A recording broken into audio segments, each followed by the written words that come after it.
Et salut tout le monde, c'est Yo-Yo la frite et j'espère que vous avez la frite. Bienvenue dans ce nouvel épisode du podcast. Ça faisait un petit moment, quelques mois qu'on s'était pas vu. Et voilà, on se retrouve pour un épisode d'un format un peu différent malgré tout. Aujourd'hui, je vais vous raconter une course. Et la course en question, c'est les 6 heures de Villeneuve en Aveyron, qui s'est déroulée ce 15 juin 2024. Donc on va parler de ça dans un instant, mais tout d'abord je vais juste un petit peu vous raccrocher les wagons sur deux sujets en fait. Je vais vous parler de mon état de santé et de mon absence sur YouTube et surtout des vidéos à venir parce qu'il y a quand même quelques petites vidéos à venir. Juste un petit aparté, vous allez l'entendre à ma voix à certains passages de l'épisode. J'ai enregistré 2-3 petits bouts en supplément quelques jours après l'enregistrement initial et il se trouve que j'ai un petit rhume donc on entend que ma voix est différente. Voilà, ça c'était le petit aparté. Donc niveau santé, je vous renvoie aux épisodes 3 et 4 du podcast.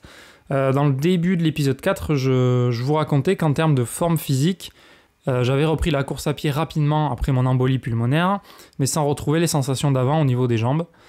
J'ai mis quelques semaines, voire quelques mois à le cerner, mais j'avais mal dans les muscles des jambes plus rapidement qu'avant l'embolie. Surtout si je faisais du fractionné ou des efforts intenses, genre des montées assez fortes, en course à pied, tous les types d'efforts en fait qui demandent un effort musculaire plus intense. Donc dans ces situations-là, j'avais les jambes, particulièrement les mollets surtout, qui me faisaient plus mal qu'avant.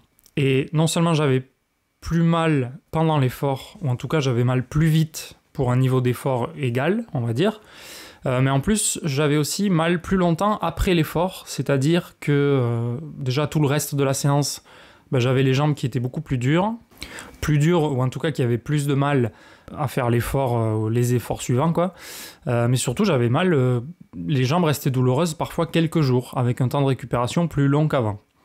Donc ça c'est le seul symptôme que j'ai noté depuis que j'ai fait mon embolie pulmonaire début novembre dernier. Donc avec ce symptôme, j'ai commencé à me demander si ça venait pas des anticoagulants.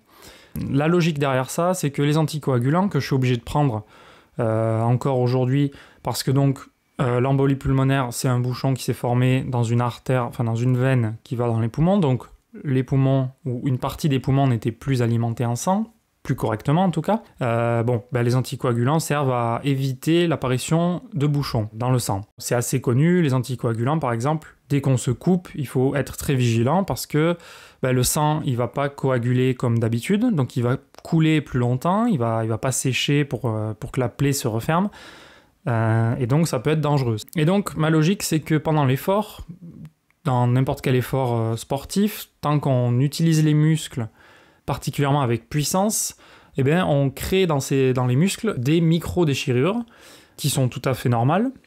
Et le principe du corps, c'est qu'il va se régénérer après les efforts pour se renforcer un petit peu plus. On casse des fibres pour qu'elles puissent se renforcer quand elles vont revenir à leur état normal, elles vont revenir un petit peu meilleures, un petit peu plus solides, un petit peu plus fortes. Donc mon problème, en tout cas c'est comme ça que je me le suis imaginé, c'est que les micro-déchirures dans les muscles, avec les anticoagulants, ça suinte un peu plus de sang, ça se guérit tout simplement moins vite. D'où les douleurs accrues, et d'où le temps de récupération plus long. En tout cas, c'est ce que j'ai pensé. Donc ça, je l'ai dit au docteur à l'hôpital, quand j'ai eu mon suivi en mars, et lui m'a dit que c'était pas un effet connu des anticoagulants, donc il pouvait pas me dire que ça pouvait être ça. Voilà, il n'avait pas un avis dans ce sens-là.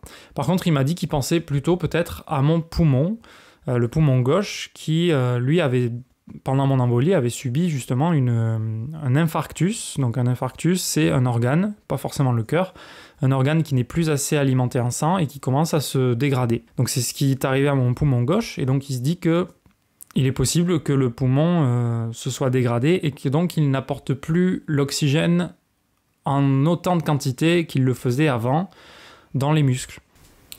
Donc ça pourrait expliquer pourquoi j'ai mal aux jambes, puisque les jambes, à cause du poumon qui n'est peut-être pas remis totalement de cette mauvaise expérience, le poumon n'apporte plus autant de sang dans les muscles. Il faut quand même dire que j'ai jamais ressenti de gêne ou de limite respiratoire depuis mon embolie, à aucun moment, même quand je faisais du fractionné ou des trucs intenses. La limite qu'il y a eu à chaque fois, ça a juste été les jambes, et pas les sensations respiratoires. Donc, même si, c'est un docteur qui m'a dit ça, dans mon expérience, je trouve quand même que les anticoagulants ont peut-être leur rôle à jouer, Surtout que, il faut préciser un truc, c'est pas forcément bien ce que j'ai fait, enfin ce que je fais même, c'est que depuis donc en février, je suis allé en Floride pendant 2 semaines, un petit voyage. On en reparle juste après. Il m'arrive de prendre moins souvent les cachets. J'ai commencé en Floride à les prendre un peu moins souvent en fait. Et il m'arrive donc de prendre un cachet tous les 2 jours au lieu de 2 cachets par jour. Donc la dose est divisée par 4. Je l'ai fait au début inconsciemment et puis petit à petit, grâce à ce que j'ai remarqué, je le fais de plus en plus volontairement en fait. Parce que non seulement pour l'instant ça va très bien même en prenant un cachet tous les 2 jours, peut-être même parfois tous les 3 jours, je compte plus vraiment mais bon, je le fais au feeling. J'essaie quand même d'en prendre parce qu'il ne faut pas que j'arrête tant que j'ai pas fini les examens, puisqu'il m'en reste encore en août. Depuis que je prends moins souvent les cachets, j'ai noté quand même quelques améliorations dans mes ressentis en course à pied, particulièrement quand je fais du fractionné, du seuil, des trucs un peu intenses. J'ai moins de limitations musculaires. J'en ai encore, parce que je prends toujours les anticoagulants, enfin ça c'est ce que je me dis en tout cas. Donc je note quand même une amélioration depuis que je suis moins sérieux sur les cachets.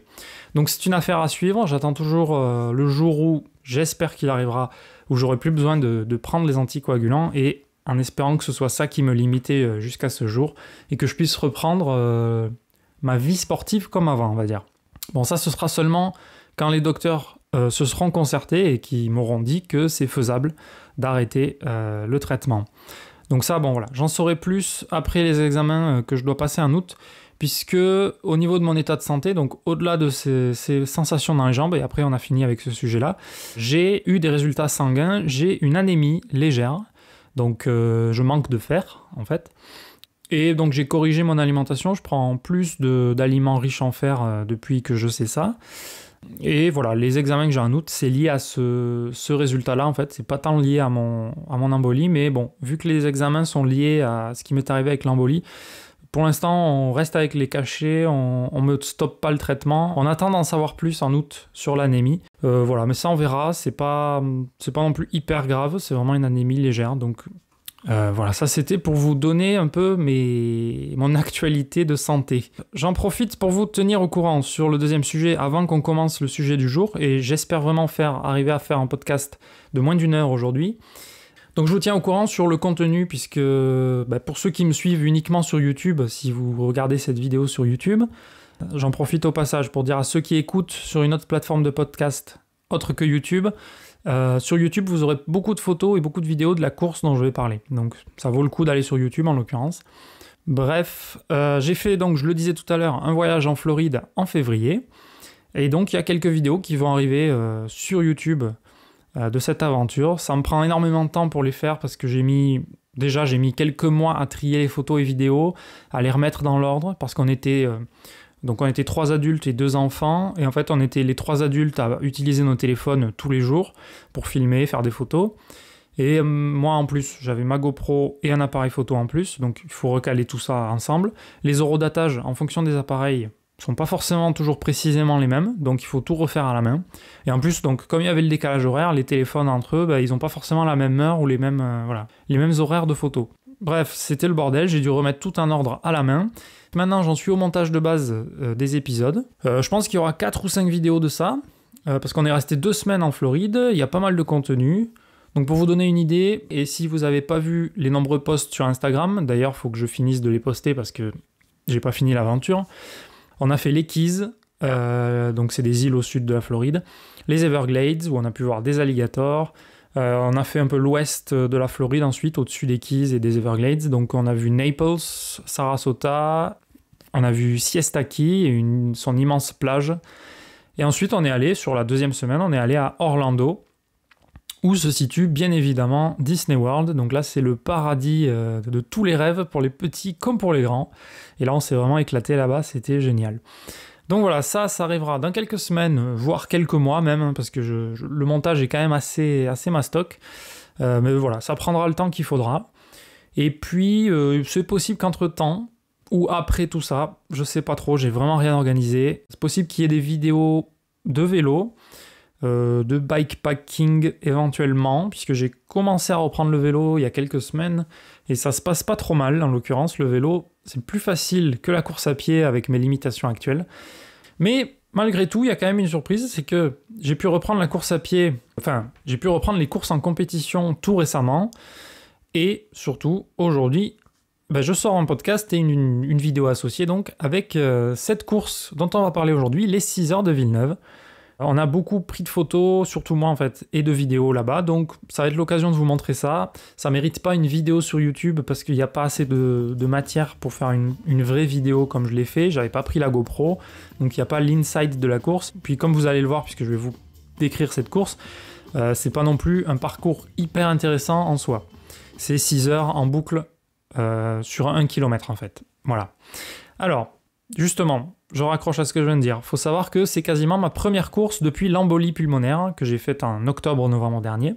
Et donc ma dernière course avant l'embolie, c'était le semi-marathon de Tournefeuille. Donc ça, c'était en octobre 2023. Et la toute première course depuis cette embolie, c'était le 2 juin. C'était les foulées vertes de Lalo, à côté de Villefranche-de-Rouergue. Et c'était une course sur route de 6 km.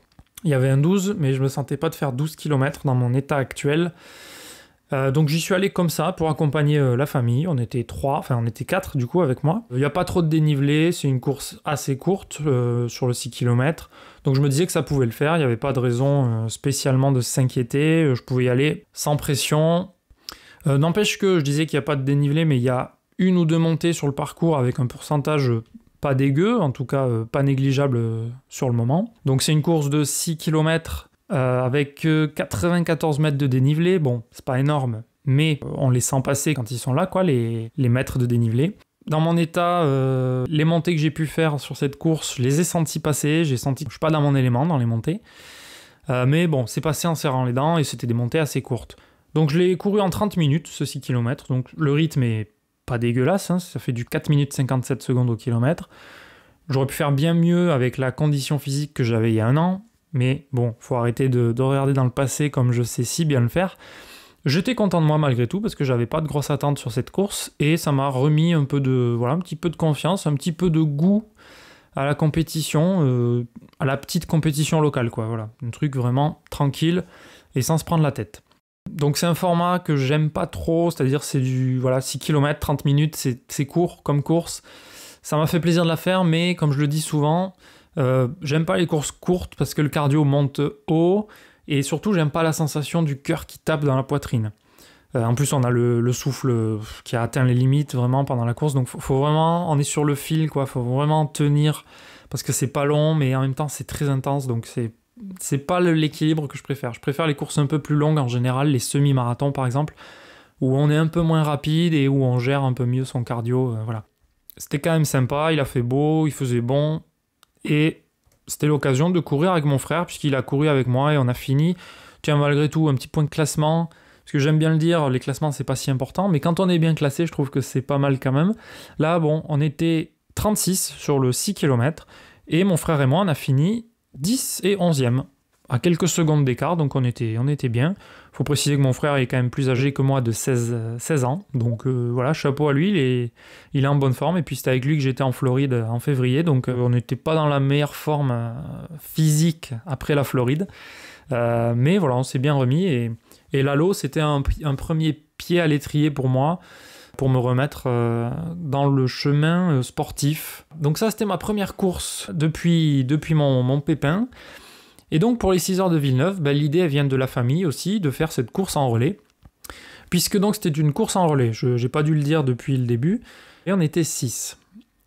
Donc l'idée, les 6 heures de Villeneuve, c'est la 3e édition cette année, c'était de courir pendant 6 heures, en équipe de 6 en l'occurrence, et en gérant les relais comme on veut.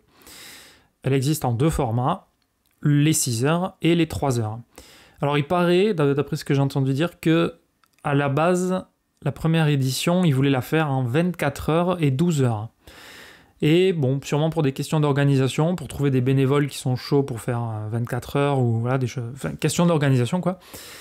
Ils ont rabaissé la barre à 6 heures et à 3 heures. Donc ça, c'est les 2 formats qui existent aujourd'hui. Il y a un format marche sur chacun d'eux, je crois. Et puis, sur chacun de ces 2 formats de durée, il existe aussi des variantes.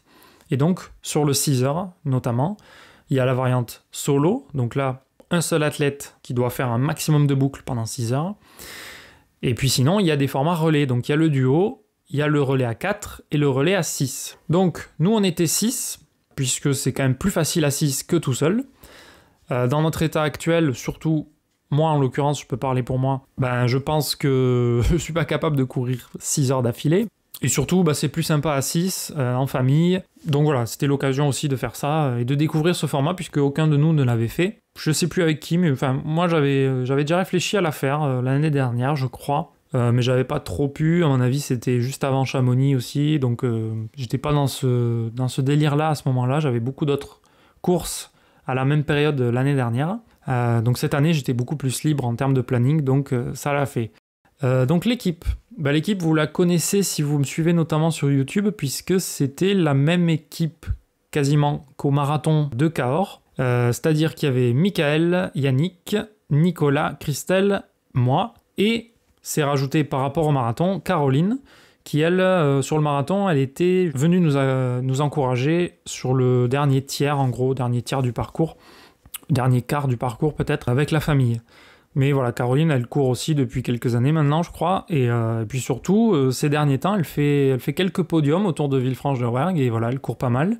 Donc elle était parfaitement en canne pour les 6 heures de Villeneuve. Le reste des membres de l'équipe, vous les avez vus sur le marathon des vignobles de Cahors. Donc il y a Mika. Mika, c'est la fusée du groupe, un peu. Hein. Lui, il est super performant en trail ces derniers temps. Mais il était à Lalo. Et donc à Lalo, il était sur le 12 km, et donc il l'a fait en un peu moins de 55 minutes. Donc il a fait du 4,40 au kilomètre, donc il a été plus rapide que moi sur mon 6 km. Il y avait 200 mètres de dénivelé, donc en gros c'est le format x2 de Lalo, du 6 km. Donc voilà, Michael, lui, c'est un peu le leader de performance de ce groupe-là. Ensuite, on avait Christelle et Nico, pareil, ils étaient au marathon l'année dernière. Eux, ils courent énormément ensemble, quasi exclusivement ensemble, de ce que je vois sur Strava.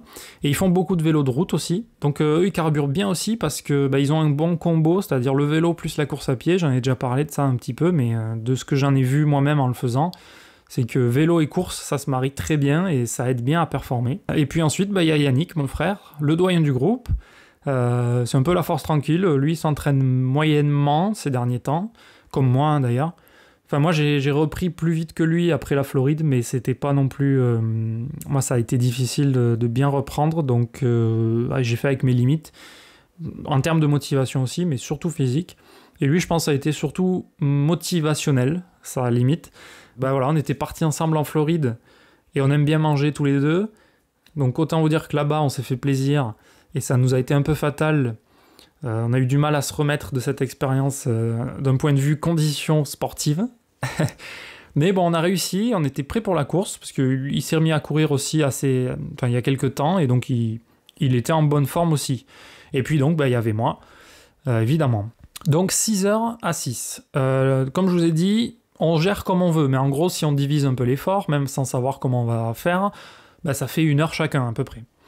Donc ça nous fait courir 1 heure au cumulé, ce qui était déjà à ma portée, mais l'idée c'est de pas courir 1 heure d'affilée chacun. Vu que c'est un relais et qu'on le gère comme on veut, on peut faire des relais à chaque tour et changer de coureur à chaque tour de piste. Alors le tour, c'est autour de Villeneuve, la Bastide, c'est un parcours de 920-930 mètres à peu près, donc c'est court. Si on fait un relais chacun de notre tour, il y a moyen quand même d'aller très vite. Après, on peut faire 2 tours, 3 tours. S'il y en a un qui veut faire qu'un tour pendant que les autres feront 3 tours, on peut faire vraiment comme on veut. L'important, c'est qu'il n'y ait qu'un seul coureur qui court à la fois, évidemment. Et après, voilà, on tient le maximum pendant les 6 heures et on fait le maximum de tours. Déjà, on peut dire chapeau à ceux qui font ça en solo parce que c'est un tout autre effort que ce qu'on nous, on a pu faire. De notre côté, de mon côté en tout cas, comme je vous l'ai dit, j'ai pas les sensations d'avance sur mes entraînements, mais j'ai continué à travailler la course sur du bitume et je fais régulièrement du fractionné ou du seuil sur terrain plat. Donc là, la course à Villeneuve, elle est assez plate. C'était une des courses pour lesquelles je pouvais me dire que ça allait passer sans trop de soucis. Je pouvais avoir peur un petit peu de la vitesse, mais en l'occurrence, j'ai essayé de travailler des allures proches de ce qu'on pouvait s'attendre à faire sur cette course. Une séance que je fais assez souvent, un type de séance que je fais assez souvent, c'est du fractionné au format seuil, où je fais des répétitions de 4 minutes, ou des répétitions, parfois ça peut aller jusqu'à 8 minutes. Avant, je faisais 15 minutes, 20 minutes, il y avait des trucs plus longs même, à une allure de 4,30 au kilomètre. mais maintenant, j'arrive plus à les tenir aussi longtemps d'affilée. Maintenant, je suis obligé de fractionner l'effort de nouveau. Donc là, récemment, j'ai fait du 4 fois 1 km à 4,30, enfin autour de ça, 4,40, pour essayer de me remettre bien dans le rythme, sans trop forcer non plus, et me mettre en confiance avant cette course. Donc j'étais relativement confiant à l'approche de la course, parce que en plus, c'était en famille, et c'était sans pression, c'est pas inscrit beaucoup de temps à l'avance, donc on s'était pas mis la pression. Et il faut savoir que cette course, elle démarre à midi, le samedi. Et donc, c'est de midi à 18h. Alors, on n'avait pas beaucoup discuté stratégie avec l'équipe, mais on a finalement fait exactement ce que j'avais proposé de faire à un moment donné, et puis on n'en a pas parlé en détail. Mais c'est ce qui me paraissait le mieux pour aller le plus vite possible. Même si ça demandait une bonne endurance tout au long des 6 heures, c'est à chaque tour de Bastide, donc les 900 et quelques mètres, changer de coureur. Et on changeait de coureur dans le même ordre. C'est-à-dire, il y avait un ordre de 1 à 6, et on faisait le coureur 1, puis le 2, le 3, jusqu'au 6e, et à partir de la fin du 6e, on repartait au premier coureur. Donc c'est ce qu'on a fait sans vraiment se concerter, ça s'est fait naturellement comme ça. Alors ce qui est marrant, c'est qu'au début, juste avant midi, on n'était encore que 3 à être arrivés, et on s'était dit qu'on allait faire les relais à 3 le temps que les autres arrivent. Finalement, ils sont arrivés quelques minutes avant le départ, et donc on a fait l'ordre avec les 6 coureurs. Celui qui a commencé, c'est mon frère, donc lui il a pris le départ avec tout le monde. Le départ est donné à midi et il y a tout le monde qui part, il y a les solos, les duos, les 4 et les 6. Et après à 15h, il y a le départ du format 3h. Donc toutes les courses se finissent à 18h dans tous les cas. Donc c'est mon frère qui est parti, et pour ceux qui sont sur YouTube, donc je vous afficherai à l'écran le détail des tours, puisqu'on a le détail de chaque tour avec le temps passé sur le tour. Faut avoir en tête que c'est pas un tour d'1 km, c'est 920 mètres si on se fie à Strava, 920, 930 officiellement, donc voilà. Et donc ce premier tour, il le boucle en 3 minutes 47, alors je vais pas vous faire le détail de tous les tours évidemment. C'est parti vite quand même. Ensuite, deuxième coureur, c'était Mika, donc Mika, la fusée du groupe comme je vous ai dit, qui part en 3 minutes 16 sur ce premier tour. Donc là, il a mis la barre assez haut déjà. On n'était pas en compétition du tout les uns avec les autres, on regardait d'ailleurs même pas nos montres en direct parce que le tour est tellement court qu'on se contente de le faire le plus rapidement possible, dans la limite du raisonnable aussi, puisqu'il faut garder en tête qu'on doit tenir 6 heures au total, donc il faut pas se cramer dès le début. Malgré tout, c'est difficile de pas se cramer dès le début parce qu'on a du mal à jauger l'effort au début. On part assez confiant, on part avec des jambes fraîches, donc c'est un peu compliqué. Il y a un autre facteur qui jouait au début du tour, je vous en parle juste après, et qui faisait qu'on accélérait un peu plus. Troisième coureur, c'était moi, donc juste après Mika. Je boucle le tour en 3,31, donc très rapide à mon niveau actuel quand même. Mais j'étais en bonne... voilà, j'étais bien. En l'occurrence, pour vous décrire le tour, puisque là, c'est moi qui l'ai couru, donc on tourne dans le sens des aiguilles d'une montre. Ça démarre en légère montée pendant 100-200 mètres. Ensuite, on redescend un petit peu, mais c'est un très léger faux plat descendant. Puis ça descend un peu plus fort après un léger virage, mais tranquille aussi, il n'y a jamais de gros dénivelé. Arrivé en bas, on remonte. Là, c'est une côte un petit peu plus forte, je pense, que la première côte au début du parcours. Encore une fois, on parle de peut-être 3%, j'en sais rien du tout en fait, j'ai même pas regardé, mais voilà, il n'y a pas beaucoup quand même. Mais on les sent passer. Et après, ça se radoucit, on finit sur une grande allée, et ensuite on arrive à la zone de relais où on fait le passage de relais. Donc le passage de relais, j'en ai pas parlé, le passage de relais se faisait juste avec une tape dans les mains en fait. Il suffisait que le coureur arrive, que l'autre soit prêt à partir au moment où il arrivait. On faisait un petit contact physique, histoire de dire, et on partait. L'année dernière, il faut savoir, et je pense que c'était pareil l'année d'avant, c'était un relais physique avec un passage de relais, avec une puce sur le truc, je pense. Et donc, dès qu'on passait sous l'arche, ça bipait le tour. Là, c'était différent. On avait chacun son dossard avec son prénom dessus, mais on avait aussi une puce chacun sur sa chaussure. Et je pense qu'en fait, les puces, donc elles n'étaient pas attribuées, c'était 6 puces par équipe. Et dès qu'une puce, n'importe laquelle de l'équipe, passe sous l'arche, ça compte le tour. Donc en fait, on passe le relais, c'est un autre coureur qui arrive sous l'arche. Et là, la puce bip, c'est pas la même, mais en gros, elle a le même code. Donc en fait, c'est comme si c'était la même puce et c'est géré comme ça. C'est plus simple parce qu'au moins, il n'y a pas de truc à tenir dans la main. Je pense que c'était comme ça qu'ils faisaient les années d'avant. Là, franchement, c'était tout aussi simple. Et c'était bien foutu, ça marchait bien. Sauf, d'après ce qu'on a vu apparemment, lors de la remise des podiums notamment, enfin de la remise des prix, Il y a un coureur pour qui, et je crois qu'il était dans le top 3 du solo, hein, il avait sa puce qui ne marchait pas correctement. Donc à chaque tour, quand il passait sous l'arche, il était obligé de regarder l'écran, voir s'il apparaissait dessus. S'il apparaissait pas dessus, il était obligé de faire demi-tour, de repasser sous l'arche pour que ça bip. Donc ça, pour lui, c'était une difficulté en plus. Petit problème de matériel, c'est pas bien grave, ça peut arriver, mais chapeau à lui parce qu'il fallait qu'il gère ça en plus. C'était assez rigolo, entre guillemets, mais bon, pour lui, on peut se mettre à sa place. C'est un peu con. Donc voilà, moi j'ai fait 3,31. Ensuite, moi je passe le relais à Nicolas. Donc Nicolas qui le boucle en 3,40. Ensuite, après Nico, c'est Caroline. Caroline qui le fait en 3,48. Et Caro passe à Christelle. Christelle qui le boucle aussi en 3,48. Voilà, donc ça c'était nos premiers tours à nous à chaque fois. On se jauge un peu là-dessus. Et donc, ce qui était intéressant, particulièrement de mon point de vue avant la course, c'était de pouvoir faire ça, ce qu'on a fait, c'est-à-dire un tour chacun en fait. C'est que une fois qu'on a fini notre tour, on a 5 tours pour se reposer. Ce qui laisse aux jambes le temps de vraiment récupérer un petit peu, et je dirais plus que les jambes, c'est surtout le cardio et la respiration qui ont le temps de se remettre. C'est finalement un peu du fractionné qu'on a fait. Du fractionné seuil. C'est un peu entre les deux, avec des allures quand même très rapides. Mais c'est des trucs que je fais assez régulièrement, du coup, pendant mes entraînements en semaine à Toulouse, quand je prépare des courses. Donc, c'est un truc que je connais. Par contre, les temps de repos sont pas aussi longs d'habitude. D'habitude, on trottine déjà entre les répétitions. Et d'habitude, si on fait une répétition de 5 minutes à une allure donnée, bah, d'habitude, on a maximum 5 minutes de récupération. Parfois même, c'est plus court, en général. Là, c'était genre du 4 minutes de répétition, et le repos derrière, c'était entre 15 et 20 minutes, en gros. Donc, du repos très long et trop long, en fait. Le problème, c'est qu'on refroidit vachement, du coup. Il faut se rééchauffer un peu, pas obligatoire, hein, mais c'est plutôt un truc que j'ai essayé de faire, c'est de se rééchauffer un peu quelques minutes avant de devoir reprendre, parce que sinon... les jambes sont raides. Moi, j'avais un truc qui commençait à se développer dans le pied droit. Je vous en reparlerai après. Donc, voilà, il y a toute une gestion à avoir. Il faut se ravitailler aussi, parce que du coup, comme ça dure 6 heures, bah, c'est compliqué de tenir sur des réserves pendant 6 heures. En l'occurrence, le ravito, c'est facile. Une fois qu'on est dans la zone centrale du ravito, enfin, du relais, du passage de relais, bah, après, on peut aller se ravitailler. Le ravitaillement était très bien fait. J'en reparle juste un peu après, peut-être. Bon, là, on s'était testé sur 6 tours, un tour chacun. Et ensuite, ben voilà, c'était de nouveau aux autres. Donc Yannick repart. Et ben voilà, juste pour vous dire que à son deuxième tour, Michael, lui, il a fait 3,10. Donc c'est le tour le plus rapide de l'équipe. Et jusqu'à la fin, ce sera le plus rapide. 3 minutes 10 secondes pour faire le tour. Donc là, il a vraiment bien envoyé. Mais par contre, après, il se sera calmé de nouveau. Et globalement, on va tous plus ou moins se calmer au fur et à mesure. Malgré tout, on va quand même maintenir un bon rythme.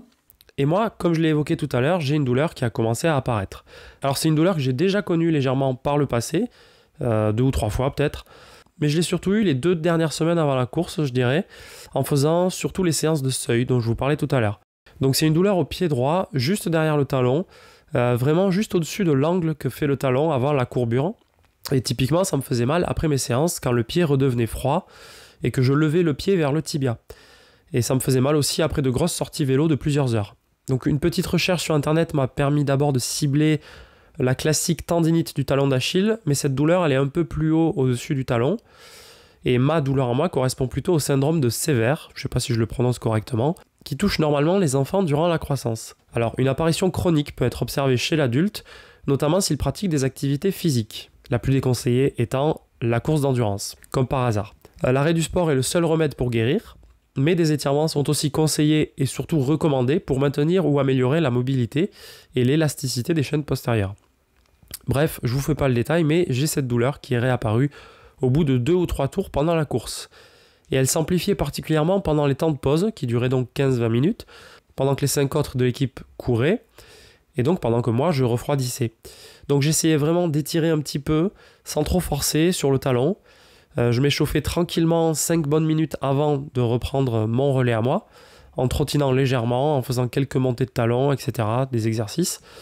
Je faisais ça histoire de chauffer de nouveau le tendon et d'essayer d'avoir moins mal. Alors ça fonctionnait à peu près, Je prenais aussi mon mal en patience à chacun de mes relais parce que je savais que ça durait que 3 ou 4 minutes. Donc je savais que ça allait pas être très long et que je pouvais me permettre de serrer un petit peu les dents. Et aussi en sachant que cette douleur, elle tendait à s'atténuer avec une foulée assez rapide. Peut-être parce que les muscles et les chaînes des tendons s'échauffent plus vite pendant une activité intense, ou tout simplement parce que la foulée est rapide et qu'elle tire moins sur le tendon. Je sais pas vraiment, mais en tout cas, pendant les relais, j'arrivais à m'accommoder un petit peu de cette douleur qui était moins présente. En tout cas, j'avais ce sentiment-là. Donc j'ai géré ça comme j'ai pu, sans trop le dire aux autres. Ça servait pas à grand-chose et de toute façon, ça ne m'incapacitait pas, donc je me suis pas senti obligé de leur dire pour pouvoir ralentir. J'avais pas non plus ce besoin-là absolu. Évidemment, si ça avait commencé à m'handicaper, je l'aurais dit, mais là, c'était pas le cas. Et donc, pour info, quelques jours après la course, la douleur n'est quasiment plus présente. J'ai commencé la semaine avec très peu d'activité et ça a laissé un peu de marge pour récupérer. Je fais quelques petits étirements pendant la journée quand j'y pense pour essayer de garder un peu d'élasticité à ce niveau-là. Et je sens un petit truc de temps en temps, mais j'essaye d'y travailler dessus pour que ça aille mieux. Donc malgré ce souci-là, j'ai pas lâché le rythme. Personne n'a lâché le rythme dans l'équipe et ça s'est très bien passé dans l'ensemble. Et ce qui était intéressant, c'est que donc il y avait 9 équipes en relais de 6 qui étaient inscrites avec nous. Et donc, on est tous au même endroit, on voit les relais se faire en direct, donc c'est intéressant. Et puis surtout, il y a un endroit où, à la fin du parcours, il y a le relais qui se fait, une zone dédiée, et de l'autre côté, il y a juste un petit contour à faire autour du ravito, justement. On arrive à la ligne, l'arche d'arrivée, en fait, qui est aussi l'arche de départ, du coup. Et donc à cet endroit-là, dès qu'on passait sous cette arche, on avait un chrono qui se mettait à jour en direct avec le nombre de tours qu'avait fait l'équipe. Ils affichaient les résultats en direct sur l'écran et on pouvait suivre les équipes avec les classements en direct. Et en fait, à chaque fois qu'on passait à la ligne, nous, assez vite, on était positionné en 2e position, en sachant que ceux qui étaient devant nous, c'était une équipe masculine. Et nous, on avait en tête que il y avait des récompenses pour les premières équipes de chaque catégorie, c'est-à-dire les 3 catégories d'équipes, c'est les équipes masculines, les équipes féminines et les équipes mixtes. Il faut savoir qu'il n'y avait qu'une seule équipe masculine, donc elle était de fait assurée d'avoir la première place du masculin.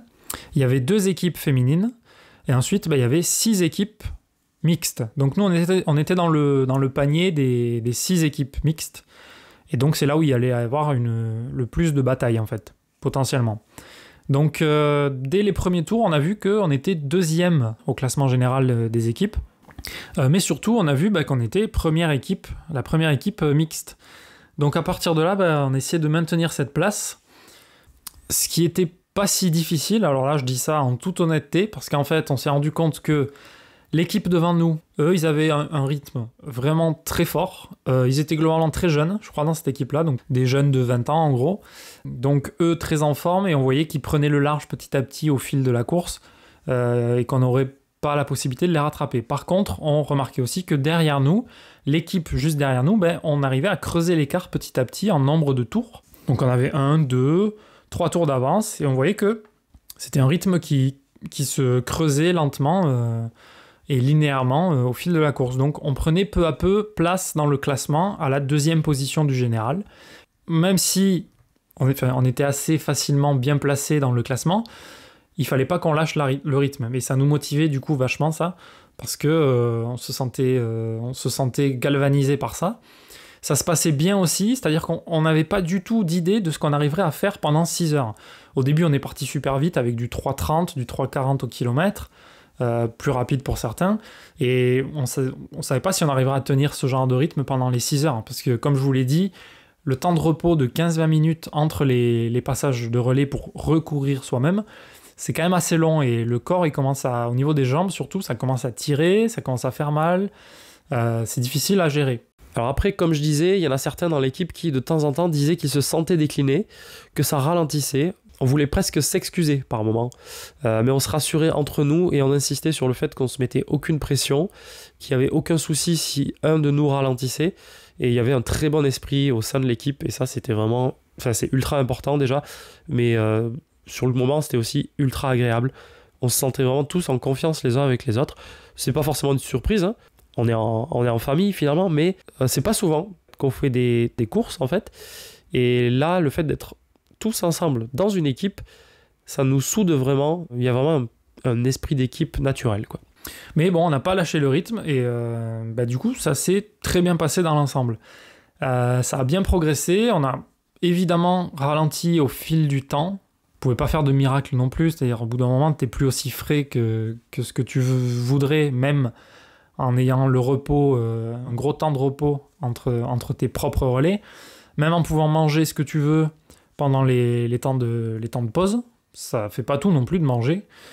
Justement, tiens, on va parler de ça rapidement. Les ravitaux, ils étaient franchement surprenants parce qu'on savait pas exactement ce qu'il allait y avoir. Déjà, c'était organisé avec des emplacements pour les gobelets de chaque type d'équipe, avec les numéros des équipes. Donc il y avait un gobelet par personne et il y avait l'emplacement de ton gobelet. Donc tu pouvais reposer ton gobelet et tu le retrouvais plus tard, tu remplissais ce que tu veux, voilà, tu pouvais le laisser. Et puis niveau bouffe, il y avait vraiment tout ce qu'il fallait. Au début, c'était assez classique, il y avait des tucs, des bananes, des morceaux d'orange, des trucs comme ça. Puis après, ils ont mis petit à petit des trucs différents. Donc après, il y avait du gâteau à la broche. D'ailleurs, il y avait un gros gâteau à la broche immense à la zone ravito, c'était trop bien. Ils ont mis plein de boissons différentes. Donc il y avait de l'eau plate, de l'eau gazeuse, il y avait du Perrier, il y avait de la Ceinture, du Coca, il y avait de l'Oasis, entre autres, il y avait ce genre de choses. Après, ils ont mis du salé au bout d'un certain temps, donc il y avait des petits cubes de fromage, des cubes de jambon, tout ce qu'il fallait finalement, du salé, du sucré, pour tous les goûts. Et nous, on avait prévu de nous prendre quelques trucs où on pouvait, en fait, on peut amener aussi ses propres trucs dans une zone à part. On laisse sa poche ou son matériel de côté, et comme ça, on peut quand même aller chercher son propre matos. S'il y en a qui voulaient se mettre de la crème sur les jambes, des choses comme ça, ils pouvaient, voilà, on avait notre matos sur place. C'est ça qui est bien avec ce format-là, c'est qu'on a sa propre base de vie, même si c'est juste le ravito de l'organisation, on a la base toujours au même endroit et on y revient de toute façon toutes les 4 minutes. Et même pour les coureurs en solo, ils ont le ravito dès qu'ils le veulent, quasiment. C'est-à-dire, ils font un tour de Bastide et c'est bon. Même si ça leur prend parfois peut-être, 6-7 minutes s'ils se mettent à marcher, parce que pendant 6 heures, j'imagine qu'il y en a qui ne font pas que courir, peut-être. Ils peuvent aller retrouver rapidement de quoi se ravitailler quand ils ont des gros coups de mou. Il y avait le speaker pendant les 6 heures. Alors, il n'était pas en non-stop, mais quasiment. Il faisait les commentaires, il disait... alors, en l'occurrence, il disait souvent que notre équipe, donc la Fafa, était deuxième. Donc il faisait pas mal de remarques à notre sujet. Et il faisait d'autant plus de remarques qu'il y avait un autre élément, c'est qu'on avait des supporters sur place, juste au-dessus de la ligne d'arrivée, puisqu'en fait, il y avait une terrasse sur laquelle elles étaient installées, d'une maison qui appartient à des membres de la famille. Et donc, c'était rigolo parce qu'elles étaient toujours là. En fait, elles criaient toujours au moment où on passait à chaque fois la ligne de départ.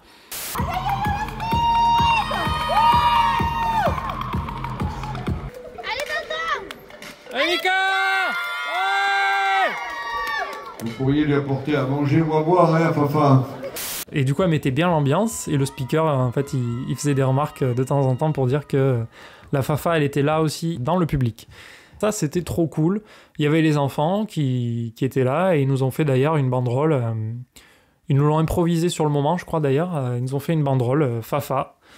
Et du coup, ça, c'était trop bien, trop motivant aussi. Et du coup, c'est ce que je disais tout à l'heure, c'est que ça nous reboostait aussi à chacun de nos départs. Une fois qu'on avait fait le passage de relais, on faisait le petit contournement autour du ravito. Et là, on arrivait sous l'arche. Puis là, on avait la famille qui gueulait sur nous. Et en fait, ça nous, inconsciemment ou pas, ça nous faisait accélérer. Ce qui n'est pas forcément bon, parce qu'en plus, ça démarre dans une petite côte montante. Donc, vraiment difficile d'enchaîner la course là-dessus, parce qu'on accélère naturellement dans une montée. Donc là, le cœur, il s'emballe direct. Et les jambes tirent, et voilà, après il faut assumer le reste du parcours. Mais bon, en vrai, on pouvait pas rêver mieux, je crois, comme organisation et comme cadre pour nous, quoi. On avait les encouragements de la famille, on avait les conditions qu'il fallait, il faisait beau, il faisait pas trop chaud non plus, parce qu'apparemment il y a eu une édition, je crois que c'est l'année dernière, où il faisait 40 degrés ou quelque chose comme ça. En plus, c'est de midi à 18h, donc c'est vraiment, s'il fait chaud, c'est vraiment quasiment les pires conditions possibles en termes de chaleur. Donc là, nous, franchement, on a eu de la chance, c'était vraiment le temps idéal. Il y a eu quelques gouttes à un moment donné dans la première heure, je crois, mais c'était vraiment très léger et ça s'est arrêté très vite. Et après, il y avait du soleil intermittent, parfois un peu plus d'air, un peu plus de vent. mais rien de trop gênant. Donc surtout qu'on fait on fait un tour en entier sur 360 degrés, donc on n'a jamais le vent de face très longtemps, au pire. Allez, début du 8e relais, en même temps que le début des 3 heures. C'est vraiment en même temps. Ah oui. Je pense que, alors j'ai pas étudié les statistiques, je m'en fous un peu, mais de tous les coureurs, je pense que je suis celui qui a peut-être le plus ralenti, surtout que j'ai fait un des tours les plus rapides sur le premier relais finalement. Si on enlève Mika, c'est moi qui ai fait le deuxième meilleur temps finalement sur les premiers 6 tours. Je pense que je suis parti trop vite déjà, ça c'est sûr, et que ça m'a peut-être du coup desservi pour la suite, où j'ai dû ralentir dans tous les cas. Parce que je le sais, si je force trop, après j'ai les jambes qui pètent un petit peu à cause de ce que je vous ai expliqué en début d'épisode. Donc c'était pas idéal ça. Mais dans tous les cas, ouais, je suis quand même limité, même si j'avais pas forcé autant, je suis limité je pense par cet état de santé dans les jambes là.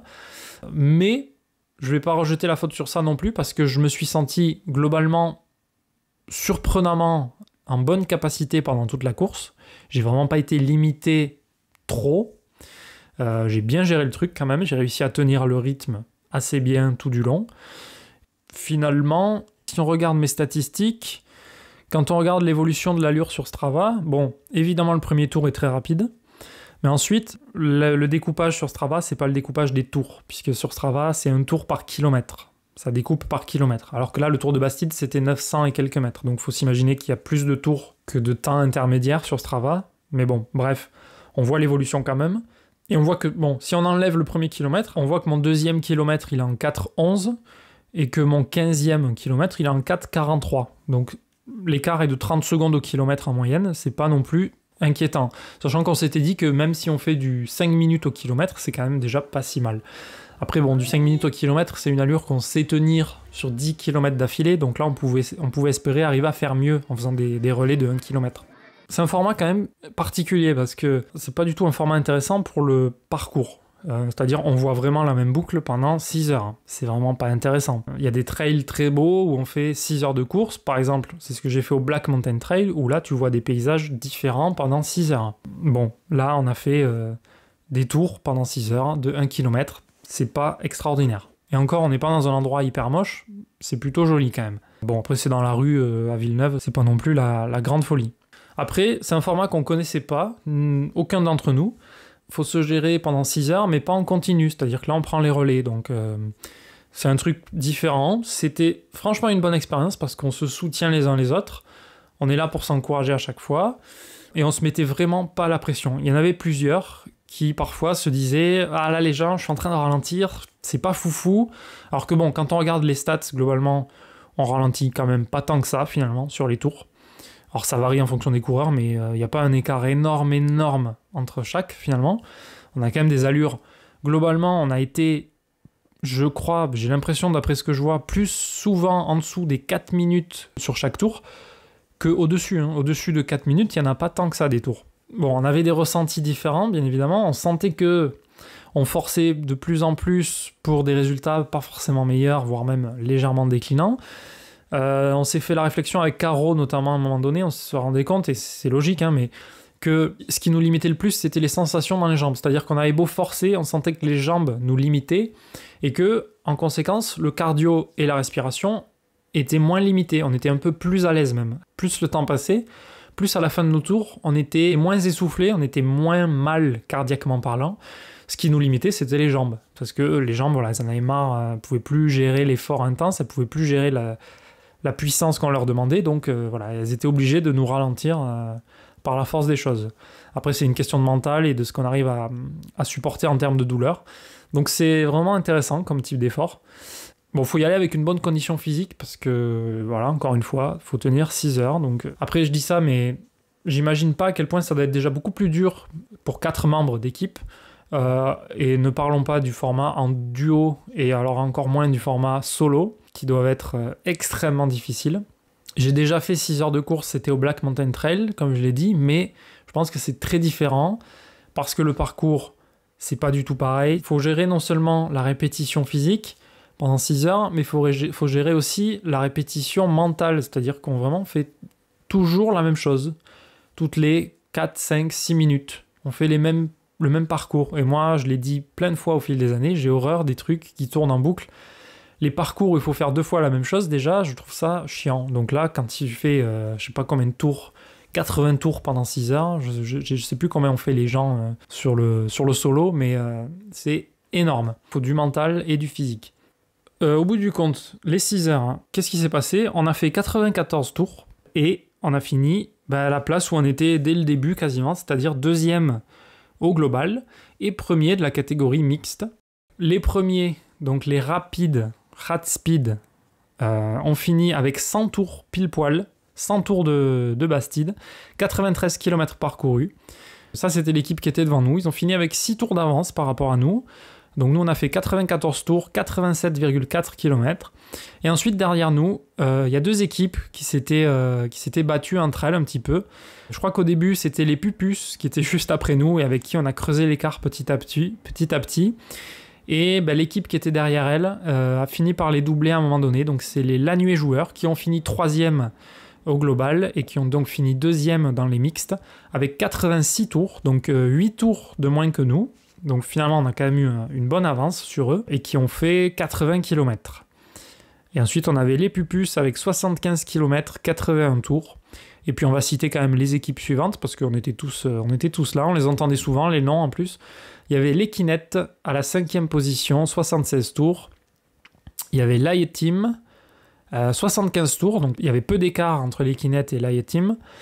Ensuite, il y avait le Crédit Agricole de Villeneuve, 71 tours. Courir et marcher au féminin, 69 tours. Et la Team Escargot, qui porte bien son nom en l'occurrence, puisqu'ils ont fini 9e, mais bravo à eux quand même. La Team Escargot en 63 tours.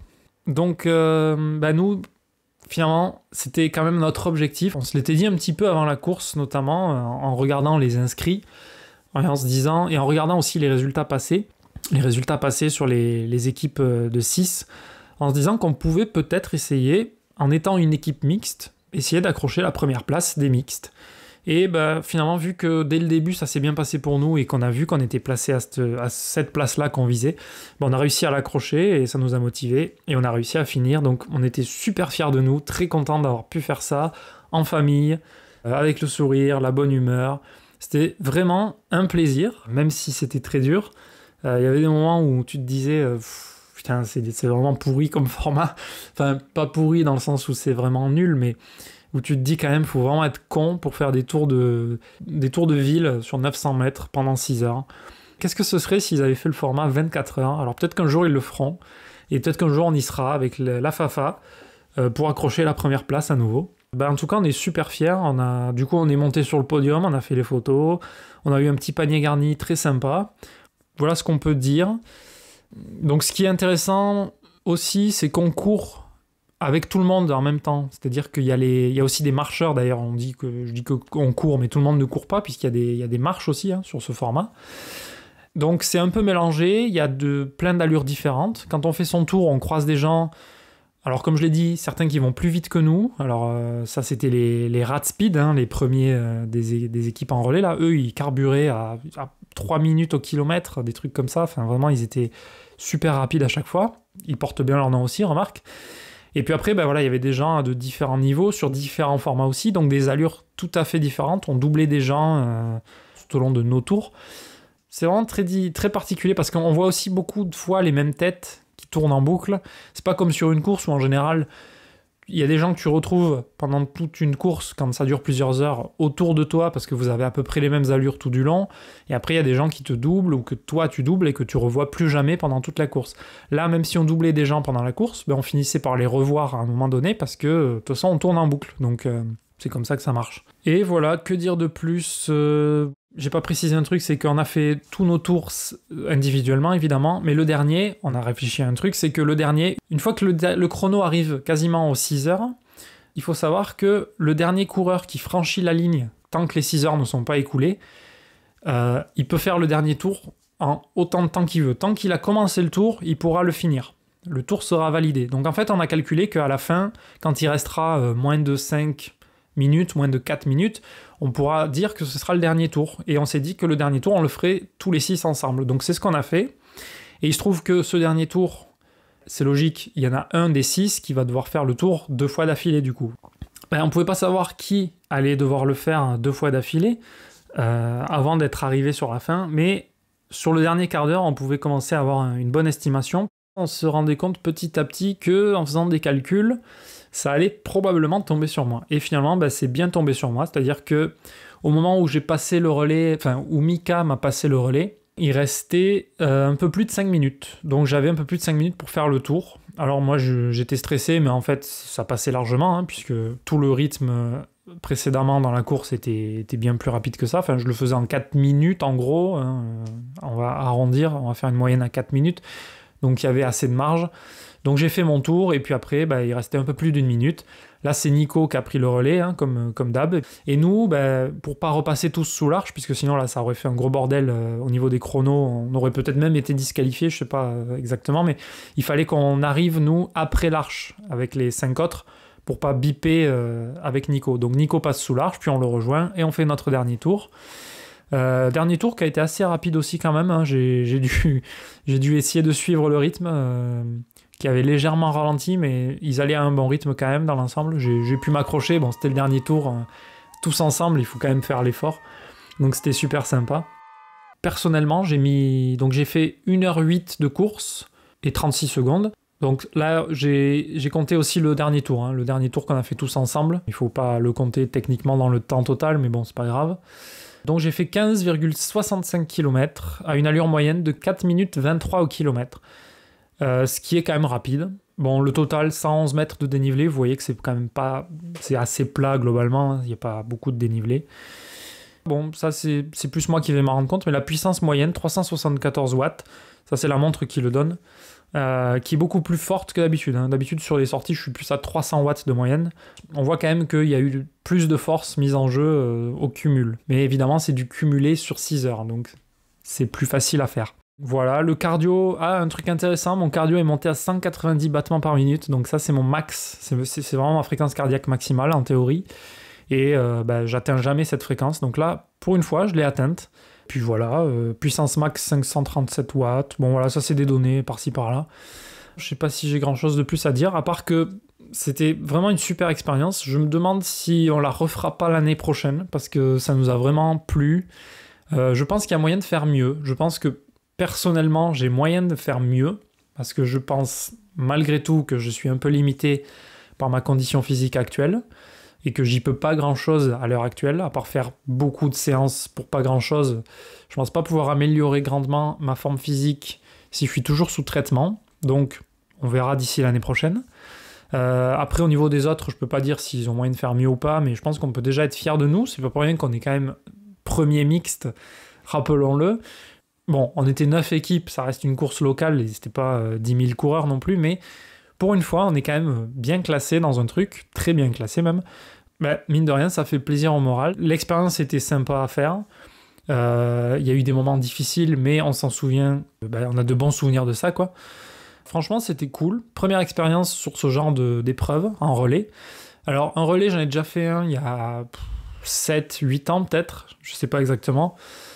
Ou peut-être 6 ans, mais c'était un relais à 3, je crois, et c'était une course de 5 km. Donc là, on faisait une boucle un peu moins de 5 km chacun. Et à l'époque, on avait fini premier mixte aussi, je crois, puisque j'avais fait avec ma sœur et un pote à moi sur Villefranche, et on avait fini premier mixte à l'époque. Mais je crois qu'il y avait moins d'équipes encore. C'était un peu plus confidentiel encore, ce truc-là. Là, les 6 heures de Villeneuve, c'est un format qui est intéressant. Ça pourrait être intéressant aussi de voir si un jour on le fait en relais de 4, relais de 2, peut-être même en solo un jour. Pour le coup, là, il faut une vraie préparation en solo, je pense. On sait jamais. Ne jamais dire jamais. Même si à l'heure actuelle, je me vois pas faire 6 heures de course d'affilée sur du bitume en boucle sur moins d'1 kilomètre. Voilà, écoutez, c'était un petit récit de course. Alors, c'était une façon de raconter la course autrement, surtout de vous la montrer en image aussi sur YouTube. Puisque j'avais pas non plus de quoi faire une vidéo comme je les structure d'habitude avec de la musique, avec la voix off, avec les images en direct. Là, c'est surtout beaucoup de photos, quelques vidéos par-ci par-là. Je pense que le format podcast était plus adapté pour mieux expliquer en détail aussi. Voilà, bah écoutez, j'espère que ça vous a plu. Si ça vous a peut-être donné envie de faire ce genre de format, qui sait, peut-être même de faire cette course-là un jour, peut-être même que vous écoutez alors que vous étiez sur cette course. Si c'est le cas, bravo à vous pour la course. Et puis dans tous les cas, n'hésitez pas à me dire si ce format en particulier vous a plu. Si vous voulez que je fasse pareil avec d'autres courses peut-être, même des courses que j'ai déjà faites en vidéo, ça permet parfois de revenir sur des détails sur lesquels j'ai pas forcément le temps d'aller dans les vidéos. Je peux peut-être aussi vous raconter la Floride, comme ça, quand les vidéos seront sorties en tout cas.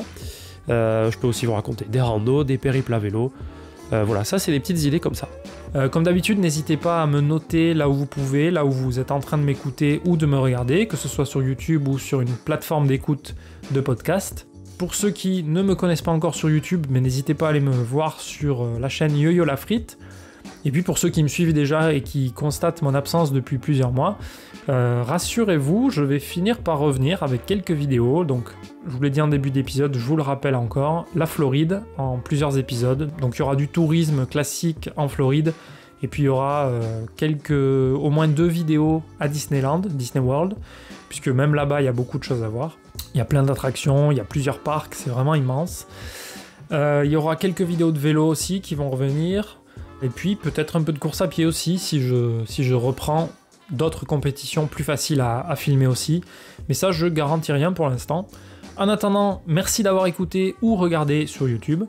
J'espère que ça vous a plu. N'hésitez pas à vous abonner sur les plateformes où vous pouvez. Je suis aussi sur Facebook et Instagram si vous voulez voir du contenu que je ne publie pas forcément sur les vidéos. J'ai plus qu'à vous dire de garder la frite et on se dit à la prochaine. Allez, ciao!